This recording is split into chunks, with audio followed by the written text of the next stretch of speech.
Como vão, Raverins? Tudo bem? Amigos, vamos fazer a leitura aqui da nossa sétima e última parte da Parashá Shavua de Noa, tá? Então vamos lá. Livro de Gênesis, capítulo 11, versículo 1, nos diz assim: Vayehi kol haaretz shefa errati udevarim ahadim. Ou seja, toda a terra, ela falava uma única, um único idioma, uma única fala, como fala aqui, né? Safá errati, uma única fala, né? O Devarim, Ahadim, significa assim, eles falavam palavras em comum, tá? Então, era uma única fala, só que nessa língua era totalmente palavras em comum, tá bom? Tá, Mauri, mas por que a Torá ela usa justamente essa expressão? Tá? Que toda a terra falava só um único idioma e que eram falas em comum, palavras em comum. Rashi ele nos fala assim: eles vieram com uma única ideia e disseram: Deus não tinha o direito de escolher para si os mundos superiores. Vamos subir para o firmamento e faremos uma guerra contra ele. Uma outra explicação: falaram, né, ou seja, contra o único do universo.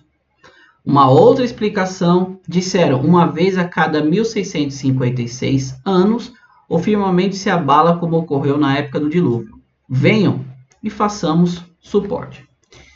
Então, vamos analisar bem esse passuque curto aqui, esse versículo curto. Diz então que toda a terra ela falava somente uma língua e as palavras ali eram em comum, tá? Onde que está a redundância aqui? Óbvio, se toda a terra naquela época falava um único idioma, é óbvio que as palavras seriam em comum, tá? Só que vamos analisar aqui o texto, pessoal. Por que eu falo para você analisar? Vamos lá. Se falam uma palavra só, então eles têm que dizer uma única forma de comunicar, tá? A Irashi vem e fala aqui que, na verdade, não. Isso quer dizer o quê? Que eles tinham um ideal em comum. Todos sabemos, aqui no Brasil, falamos o português, tá? Mas nem todos falamos a mesma coisa, né? No meio das nossas conversas, nós temos ali, muitas das vezes,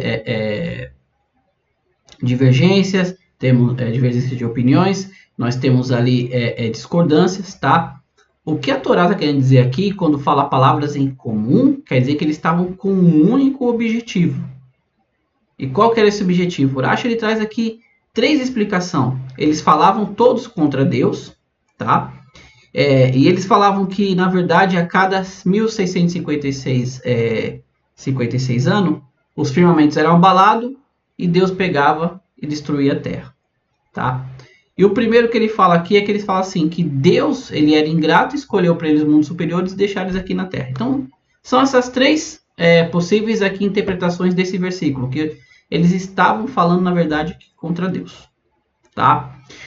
Mauri, qual que era o idioma sagrado daquela época? Já falei logo, o idioma sagrado é o hebraico, tá? Nós já provamos aqui dentro da leitura de Gênesis que o mundo foi criado com o hebraico, o Lashon HaKodesh, a língua sagrada, tá? Nós mostramos lá que você não tem como falar que Deus formou o homem da terra, por isso chamou Adão em português. Não tem como. Criou o homem da terra, chamou ele de Adão. O que tem a ver? Qual que é o sinônimo das palavras terra e homem?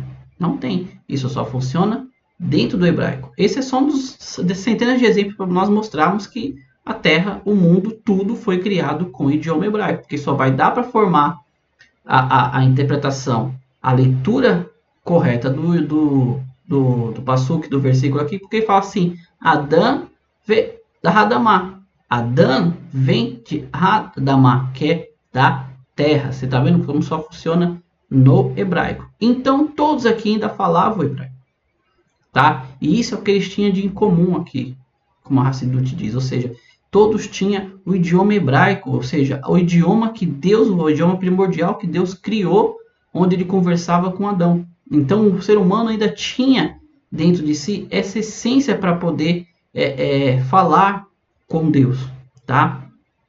Aí vamos lá, vamos dar continuidade aqui. O versículo 2 fala assim, ó, quando eles migraram do leste, encontraram um vale na terra de Shinar e assentaram-se lá. E disseram um ao outro, vamos, moldemos tijolos e vamos queimá-los. Eles então tiveram tijolos para usar como pedra e argila para argamassa. Então você vê aqui, quando fala assim que eles vieram ali do leste de Shinar, Rashi, na verdade, ele fala assim, né, que era uma nação para outra nação. Egito para Etiópia, Etiópia para Put e Put para Canaã. Ou seja, todas as nações daquela época ainda estavam ali próximo da região do outro. Eles se uniram com esse propósito. Já que nós falamos uma mesma língua, vamos agora aqui nos reunir, vamos fazer tijolos e vamos construir uma torre. Vamos continuar aqui.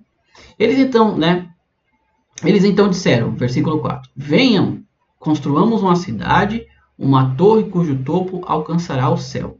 Façamos um nome para nós, de modo que não sejamos dispersos sobre a face da terra. Olha,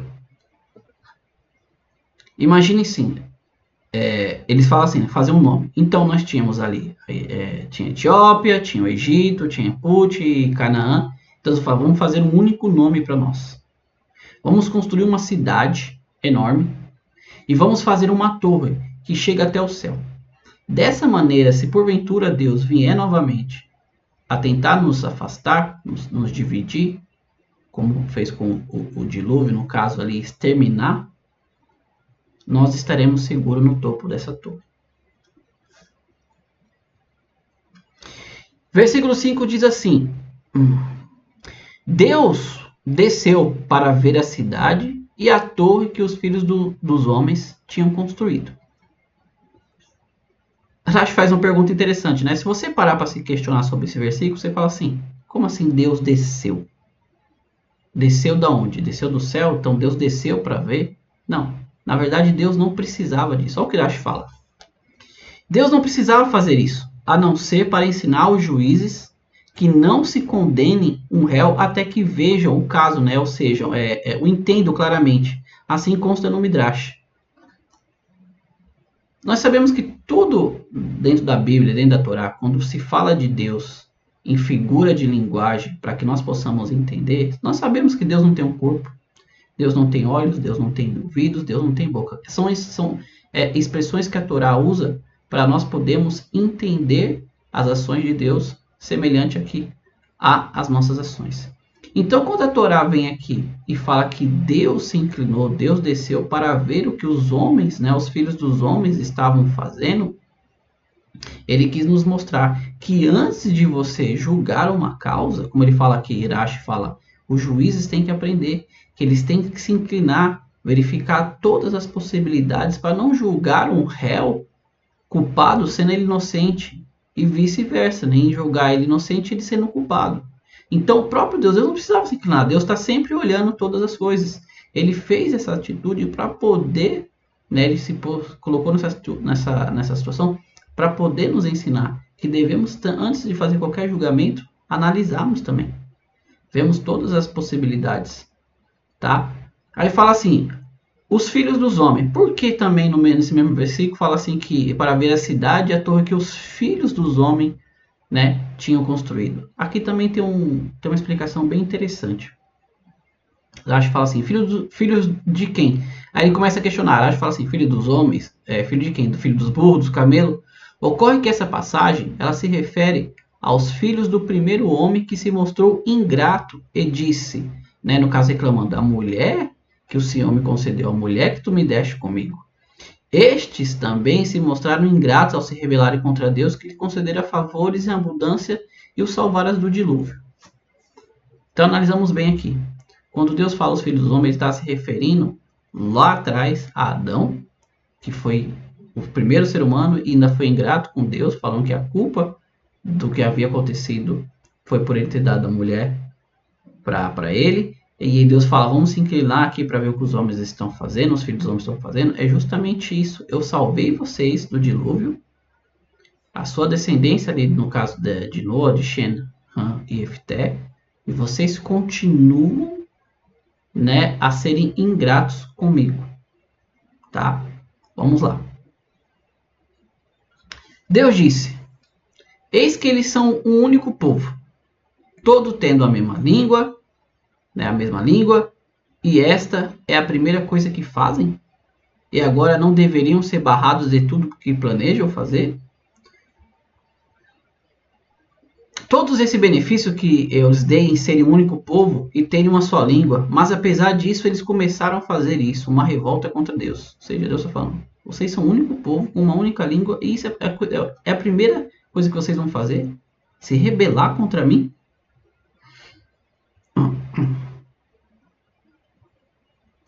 Aí Deus fala, né? E agora não deveriam ser barrados de tudo o que planejam?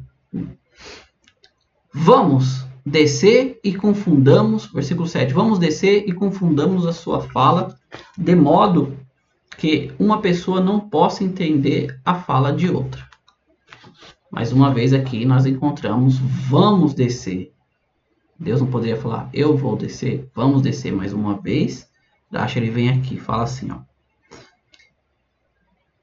Da mesma maneira que eles falavam assim, né? Venham, vamos construir, unificar algo para poder chegar até Deus. Deus também, em contrapartida, respondeu com a mesma medida, dizendo: venha, vamos descer.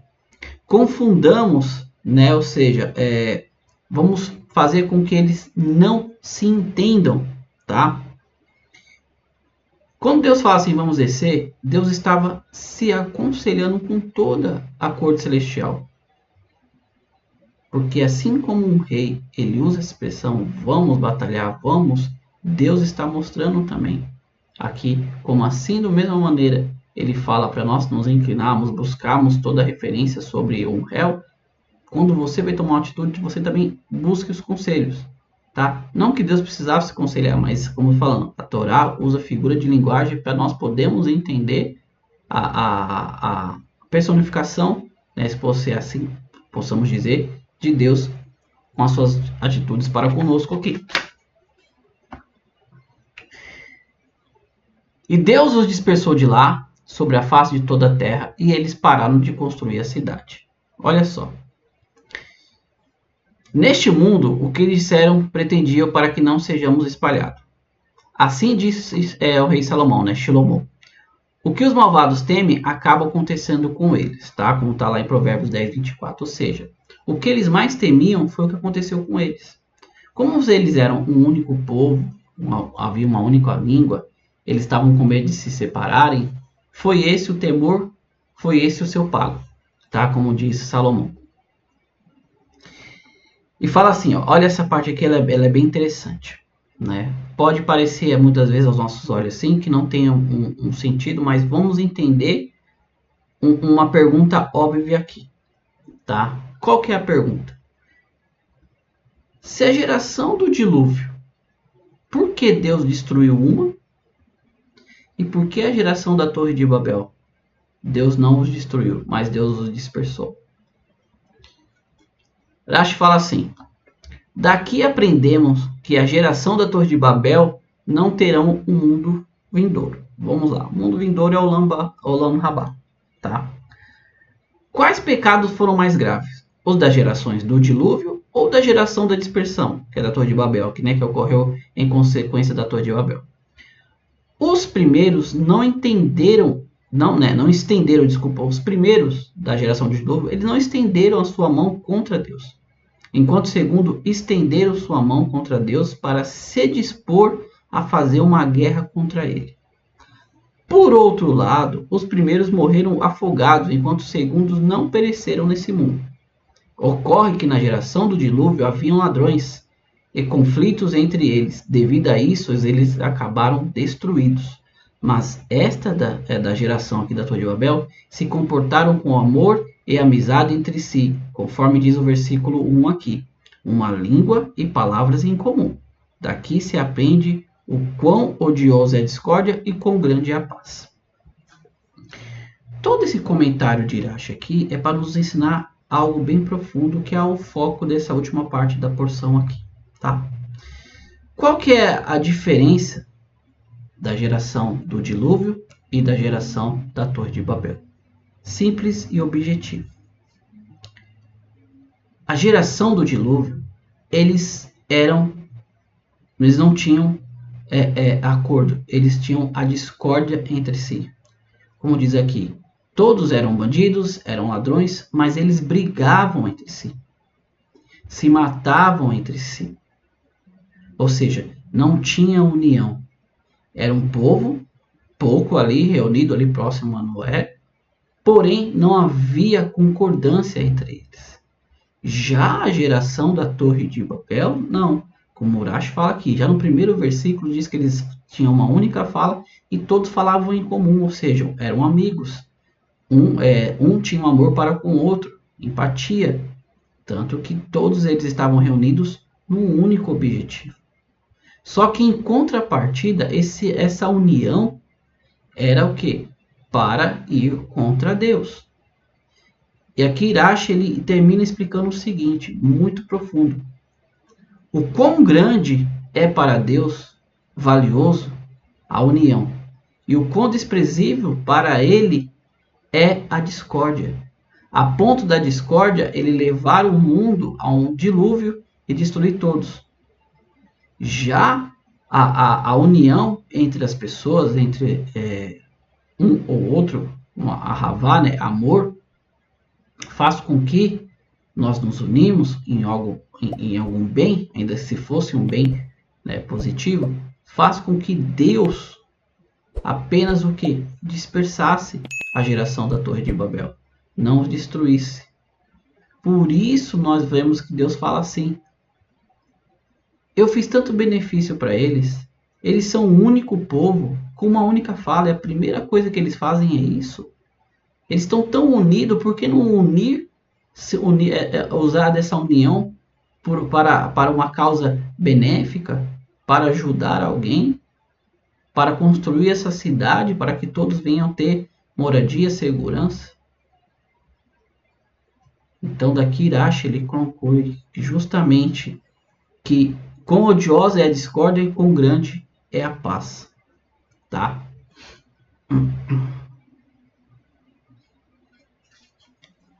Vamos lá. Versículo 9 diz assim: por isso ela é chamada de Babel, porque esse é o lugar onde Deus confundiu a língua de toda a terra. Confusão, Babel. Foi daí que Deus dispersou-os sobre a face de toda a terra. Além de Deus ter mudado o idioma deles ali para que eles não viessem entender, olha só que interessante que aconteceu.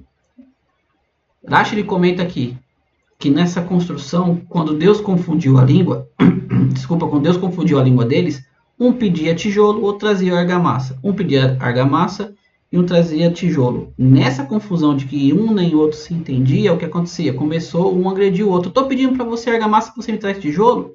Estou pedindo para você tijolo, você me traz argamassa? E nessa confusão começaram a se agredir um ao outro. Né? Começaram a se agredir e começou a confusão e Deus pegou-os e espalhou para a terra, por toda a terra, tá? Foi daí que Deus dispersou sobre a face de toda a terra. Estes são os descendentes de Shem. Agora a Torá vem trazer a descendência de Shem, né? Aquele que foi o primeiro que tomou a atitude de cobrir a nudez do seu pai ali.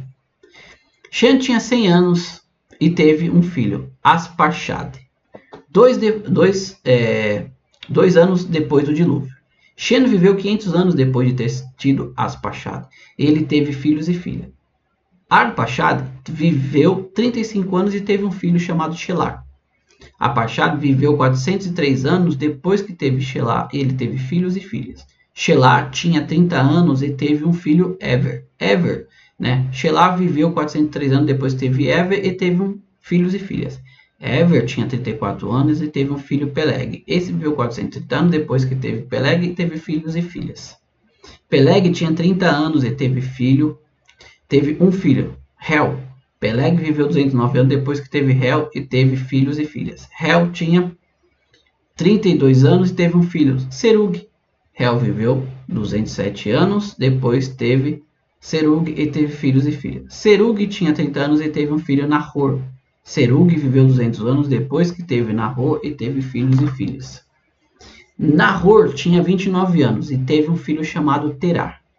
Nahor viveu 119 anos depois que teve Terá, e teve filhos e filhas. Terá tinha 70 anos quando gerou Avram, Nahor e Harã. Estes são os descendentes de Terá. Estes são os descendentes de Terá. Terá gerou Avram, Nahor e Harã. Harã teve um filho chamado Lot, né? Harã morreu durante a vida de seu pai Terá, na terra do seu nascimento, Ur-Kadishim. Nós vemos aqui então que começa toda a descendência de Shem, tá? Até chegar a Terá, que era pai, né, de que nós sabemos a Abraão, né, Avraham, Nahor e Harã, tá? Então Terá teve, além de Abraham, teve mais 2 filhos. Um desses filhos dele, a Torá acaba de dizer aqui, Harã, ele morreu durante a vida ainda de Terá, ou seja, ele morreu jovem, tá? E fala aqui justamente na terra do seu nascimento, Ur-Kadishim. Vamos analisar esses últimos versículos aqui. Por que se encerra justamente aqui, com Terá tendo seus 3 filhos, e falando sobre a morte de Harã, ali do seu filho, ainda na terra de Ur-Kadishim? Rashi ele nos fala assim, ó, durante a vida de seu pai, né, que ele morreu. Segundo o Midrash, Agadá aqui de Bereshit Rabá 38:13, fala assim: há sábios que dizem que ele morreu por causa de seu pai, pois Terá reclamou de Avram, seu filho, perante Nimrod, pois Avram havia destruído seus ídolos e ele o jogou numa fornalha ardente. Vamos analisar esse contexto aqui. Por que eu falo vamos analisar esse contexto aqui? Vamos lá. Nimrod, nós já falamos sobre Nimrod aqui. Nimrod foi um grande caçador diante de Deus. Nós já falamos que ele era aquele que reuniu todo o povo aqui. Vamos construir uma grande cidade, vamos fazer a Torre de Babel, vamos lutar ali contra Deus para que Deus não venha nos dispersar sobre a face de toda a terra, certo? O Midrash nos conta que Avraham, ali ainda criança, seu pai, ele fazia ídolos, fazia estátua de deuses. Vamos lá, vamos falar o que o Midrash nos conta. O Midrash fala assim que vinha uma pessoa e falava para Terá, que era o pai de Abraão: eu preciso de um Deus para isso, eu preciso de um Deus para chuva, eu preciso de um Deus para colheita, eu preciso de um Deus para pastorear, eu preciso de um Deus que me ajude. Ele ia fazer aquela imagem segundo a descrição ali que a pessoa pedia. Certa vez, ele tendo uma loja de deuses ali, né, construiu uma loja, ele deixou seu filho Abraão cuidando ali dos negócios dele. Abraão começou a olhar para aquele monte de estátuas e viu que entre elas tinha várias de tamanhos. Tinha a maior, tinha uma do meio e tinha uma menor.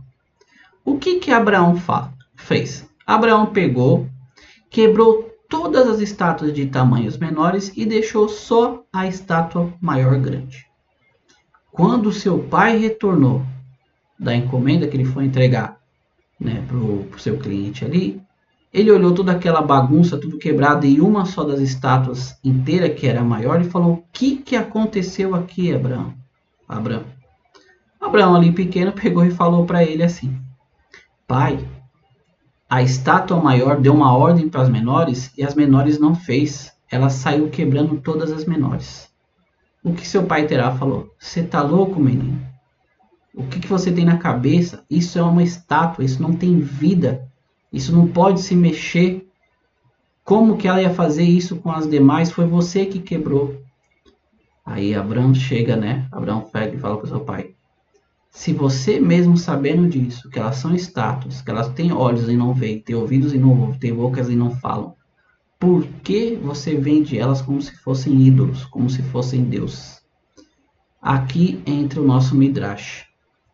Quando aconteceu isso, seu próprio pai Terá pegou e levou Abraão para Nimrod, o qual ia jogar numa fornalha. E aqui continua o nosso Midrash. Vamos lá. Pois Terá reclamou de Abraão, seu filho, perante Nimrod, pois Abraão havia destruído seus ídolos e ele jogou numa fornalha ardente. o próprio Nimrod pegou o filho de Abraão e jogou dentro de uma fornalha. Arã, que era a tudo presenciava, ou seja, Arã, um dos irmãos ali de Abraão, ele pensou, ele presenciou aquela situação e ele pegou e pensou: se Abraão foi vitorioso, ficarei do seu lado. E se Nimrod for vitorioso, ficarei do seu lado. Quando Abraão saiu da fornalha ali a salvo, disseram a Arã: de que lado você está? Arã lhe respondeu: eu estou do lado de Abraão. E eles o lançaram na fornalha ardente e ele foi queimado. Este é o significado do termo Ur de Kadishim, fogo dos caldeus. Tá? Vamos lá entender aqui. Eu acho que o que nós lemos aqui é bem autoexplicativo. Vamos falar por que Arã morreu. Arã, ele morreu por um simples motivo. A fé dele não vinha de Deus. Ele não tinha fé em Deus. Ele falou: se Nimrod, que vai pegar meu irmão, jogar numa fornalha, e meu irmão pegar fogo, morrer, então estou do lado de Nimrod. Se não, se Abraão saiu dali ileso, se ele sair vivo, eu vou ficar do lado dele. Ou seja, ele não tinha fé. Ele é aquela pessoa oportunista. O que for vitorioso é aquela coisa: eu vou torcer para o time que ganhar. Como Abraão, né, saiu vitorioso, ele falou: eu tô do lado então do meu irmão caçula. O que aconteceu? Nimrod foi lá, jogou ele na fornalha e ele morreu. Por quê? Porque ele não tinha fé em Deus. Ele era uma pessoa oportunista. Tá? Então daqui nós entendemos por que Arã morreu ainda quando seu pai era vivo. Tá? Continuando aqui, versículo 29. Abraão e Nahor tomaram esposas para si. O nome da mulher de Abraão era Sarai, né? O nome da mulher de Nahor era Milca, a filha de Arã, que era o pai de Milca e Isca. Prestem bem atenção nesse versículo, nós já vamos voltar aqui. Sarai era uma estéril, ela não tinha filhos. Terá levou seu filho Abrão, Lote, que era o seu neto, filho de Arã, né? Porque ele havia morrido, e Sarai, sua nora, esposa de Abraão, seu filho. E saiu de Ur de Kadishim com eles, dirigindo-se para a terra de Canaã. Eles chegaram até Harã e ali se assentaram. Tera viveu um total de 205 anos. E Tera morreu em Harã. Terminamos aqui a nossa paraxá de novo, tá? Vamos só entender aqui esses últimos versículos.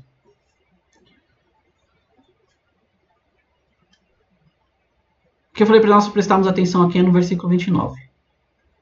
O versículo 29, vamos parte por parte. Fala assim: Abraão e Nahor tomaram esposas para si.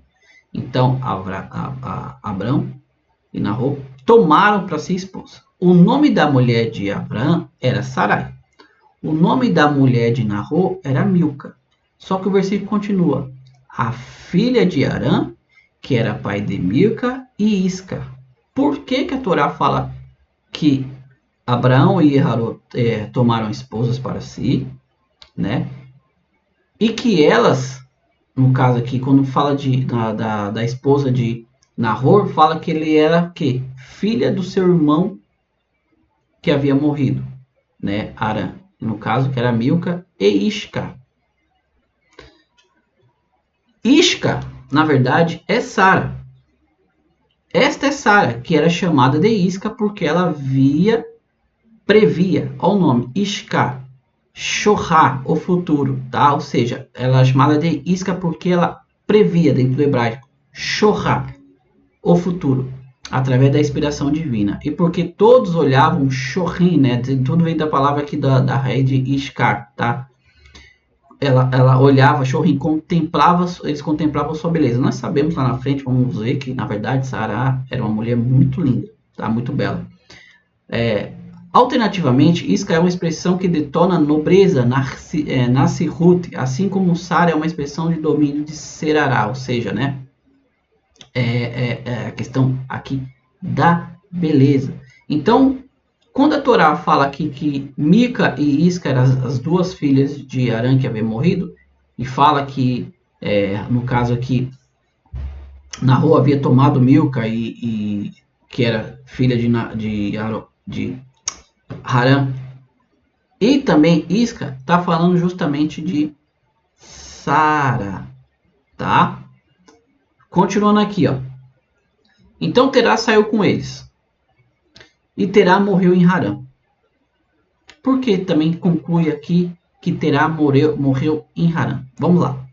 Depois de Avram ter deixado Harã e chegado à terra de Canaã, ele permaneceu lá mais 60 anos, conforme está escrito. E Avram, né, tinha 75 anos quando Deus pediu para ele sair dali da terra de Harã.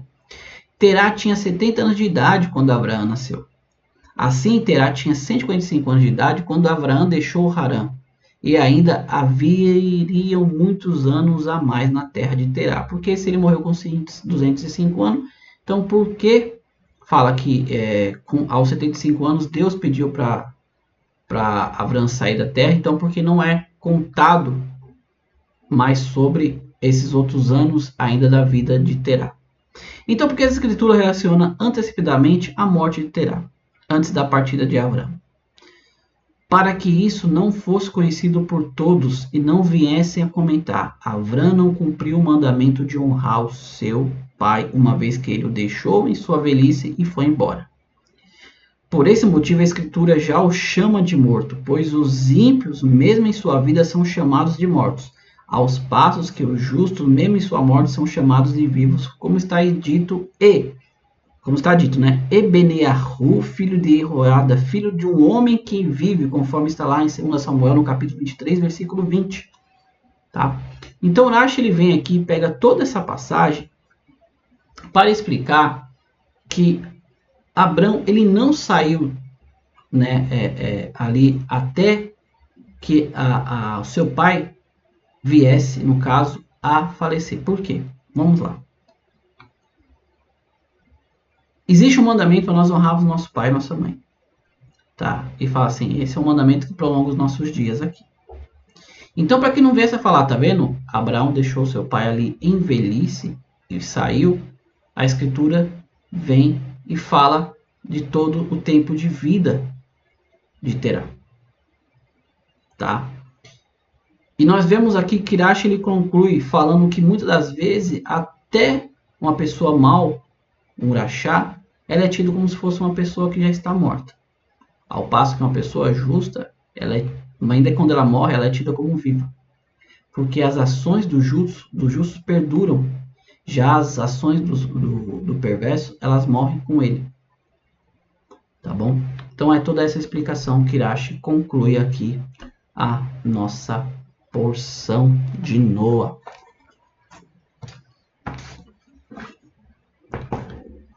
Amigos, terminamos aqui e assim concluímos todas as parashá da Torá, de Bereshit a Devarim, de Gênesis a Deuteronômio. Então aqui no nosso canal agora nós temos todas as porções, tá, dos 5 livros aqui de Moisés, tá? Agora o canal ele vai entrar numa nova fase. Eu ainda posso, provavelmente a cada um dia na semana, dentro algum dia da semana, eu venho trazer dentro da porção ainda da semana, sempre algo para nós podemos refletirmos sobre a nossa vida, tá? Dentro da porção, porque os nossos sábios, né, fala para nós vivemos com a porção da semana. Viver com a porção da semana é você viver com a parashá da semana. Então, por isso que Deus fez um ciclo de leitura de um ano, você lê toda a Torá, isso ano por ano. Você sempre vai ter algo para estar aprendendo dentro. Tá? Então, sempre vou estar trazendo alguma coisa, nem que seja 1, 2, 3, 4 minutinhos dentro da porção dessa semana, para que nós venhamos aprender algo dentro dela. Só que o canal, como eu falo aqui, ele vai tomar um novo rumo. Tá? Como eu falo novo rumo é o quê? Desde o princípio, eu venho com esse canal chamando Conhecendo a Torá. Por que Conhecendo a Torá?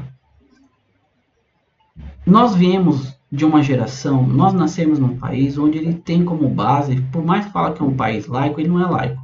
Ele tem aqui da sua população, praticamente 70% é cristão. Tá? Se não tiver mais. Então nós somos criados, né? Quando eu falo nós somos, porque nem todos, eu não fui criado assim, mas tive as influências por fora. Somos criados dentro da ideologia da filosofia cristã, tá? Desde pequeno nós ouvimos falar da figura de Jesus e tal, tudo.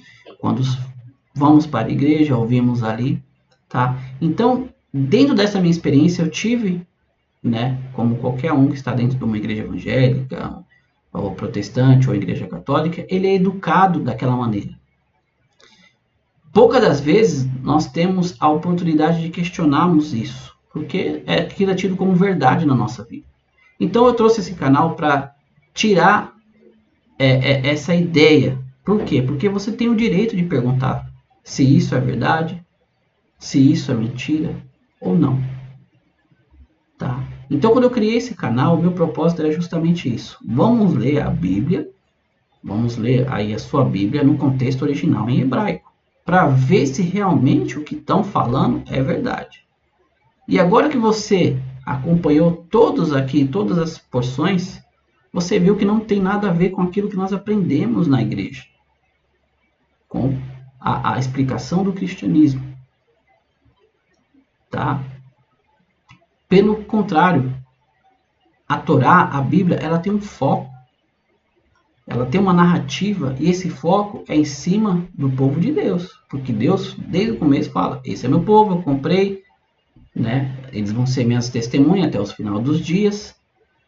O cristianismo, ele tira essa ideia, ele tira o povo de Deus, coloca um outro povo, cria um Messias, que não é o Messias que está escrito ali, como nós vimos, inclusive até Deus fala que ia vir uma pessoa nessas características, que era para testar o povo judeu, mas que não era para o povo judeu o seguir. Tá? É óbvio que se você não tem esse conhecimento, você vai acreditar, vai continuar aí e tal, tudo.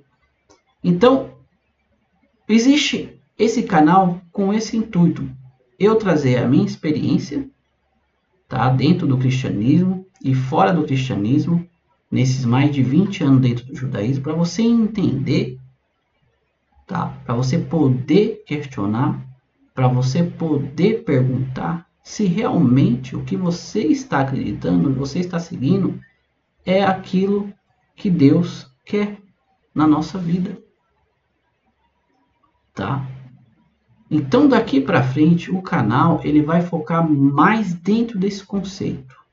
O que é o judaísmo, o que é a Torá, o que difere o judaísmo do cristianismo, por que Jesus não é o Messias, por que criaram Jesus, qual que é a ideia do cristianismo, tá? O que tem no cristianismo que é do judaísmo. Nós vamos adentrar a esse tipo de assunto. É óbvio, vou continuar falando de Torá, tirar suas dúvidas. Se você tiver dúvida, deixa aí. Vamos tirar dúvidas. Vamos esclarecer. Você tem que ser uma mente pensante, você não tem que ser uma mente pensada. Você tem que estar sempre em constante atualização, perguntando, estudando, como nós fazemos aqui no judaísmo até o dia de hoje. Já se passaram mais de 3.000 anos desde a entrega da Torá e todo santo dia a Torá é estudada e sempre é encontrado coisas novas. Os nossos sábios falam que existem 70 facetas da Torá, ou seja, você tem 70 interpretações de um único versículo. E nós podemos provar isso porque há mais de 3.000 anos é feita essa mesma leitura que eu fiz com você aqui e sempre temos coisas novas para aprender. Então eu espero que você que já vem nos acompanhando, continue. Você que é novo, que chegou até esse vídeo aqui, pegue todas as porções, desde aqui quando começamos Bereshit e vai até a última vez outra Haberabá de Devarim e tire suas próprias conclusões. Tá bom, meus amigos? Mais uma vez, toda Rabá, fiquem com Deus. Bekor Tov, tudo de bom sobre sua vida, Atzlahá, sucesso e Parnassá, que é o sustento vindo da parte de Deus sobre nossas vidas. Que Mashiach se revele ainda hoje para nós, tá? Nessa sexta-feira aqui, véspera de Shabbat, reconstrua o terceiro Beit HaMikdash e que possamos voltar para Jerusalém, voltar com o serviço a Deus, tá bom? Amigos, fiquem com Deus, nos vemos nos próximos vídeos desse canal, tá? Com vários assuntos, vários outros temas dentro da questão da Torá. Fiquem com Deus, um Todarabá e Lehi Traot. Tchau, tchau, amigos. Tchau, tchau.